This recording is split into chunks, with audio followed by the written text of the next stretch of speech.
back. We're talking about Miami-Dade's policy of detaining people for immigration officials. A new report raises some serious questions about the cost of the policy on county taxpayers.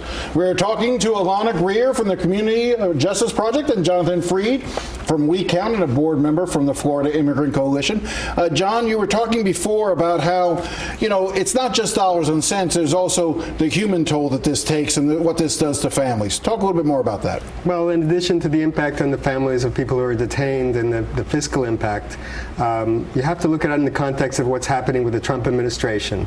The anti-immigrant rhetoric, the increase in detentions and deportations, and I think that the measures that he's taken, for example, to eliminate DACA, TPS for Haitians and Salvadorans and other people from other countries. So I think there's a fear that this is added to. At the same time, this is happening. The new president's coming in. The president who started his campaign calling Mexicans rapists, Mayor Jimenez decided to implement this policy.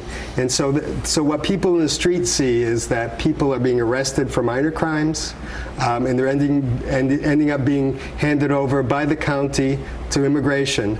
And so folks automatically assume that it's the police doing this, even though it isn't the police. And you raise a really good point, talking about TPS and DACA. If a fix for DACA is not completed, then more and more of these young dreamers will be subject to these type of arrests, these type of hold. Same thing with Haitians here on TPS, Nicaraguans here on TPS. Yeah. That's a real problem, that where you could see more of those folks ending up in our jail system being held, and yes, if you want to be crass about it, costing taxpayers even more, because we have to feed and clothe them and house them in jail while immigration decides what to do with them. Absolutely. It can even happen to people who still have DACA right now. If they're arrested on whatever the charge, end up bonding out, then they'll be handed over to ICE and ended up being in deportation proceedings, even though they might still have DACA because of the pending charges. Alana, some of the findings that you had I thought was really interesting in this report. I made some notes. 98% of the individuals with detainers released to ICE have never had a previous offense. So these aren't like MS-13 gang members that have been doing crimes up and down the coast for years. That's the problem with this policy. There's no sort of public safety analysis. This is really about just blindly honoring the Trump administration's anti-immigrant agenda. You also say, found in this report, that it disproportionately impacts black immigrants, who make up 22% of those still in detention. Yeah, with any sort of policy that relies on the same tools of mass incarceration that disproportionately impact communities of color, you're going to see these sort of disparities. And especially when we have the Trump administration spewing racist comments about our Haitian brothers and sisters here in Miami, we should be concerned to be taking an extra defensive stance. You know, this also opens the county up to potential lawsuits. And there are lawsuits, are there not, that are pending against the county for implementing a policy that many believe is unconstitutional? There are, Jim. In fact, one of the lawsuits pending right now is about a U.S. citizen who was swept up in this policy right here in Miami-Dade.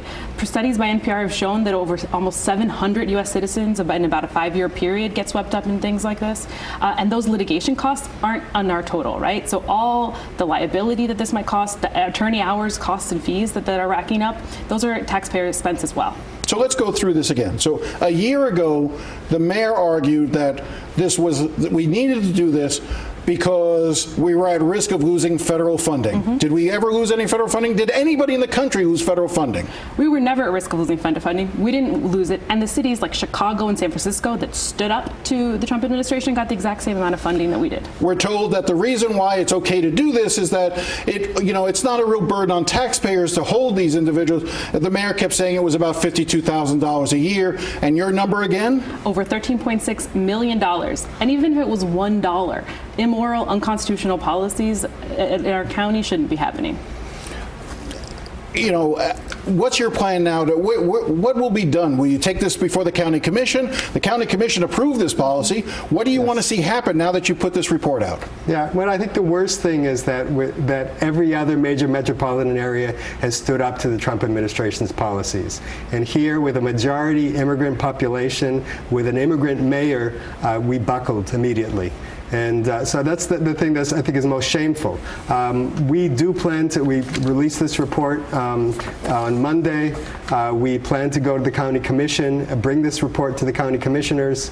The county commissioners voted 9-3 to support the mayor in this policy. And even though there were well over 200 people testifying against it. So we plan to go back to the commission, keep on raising this issue as long as so many people in the immigrant community are suffering because of it.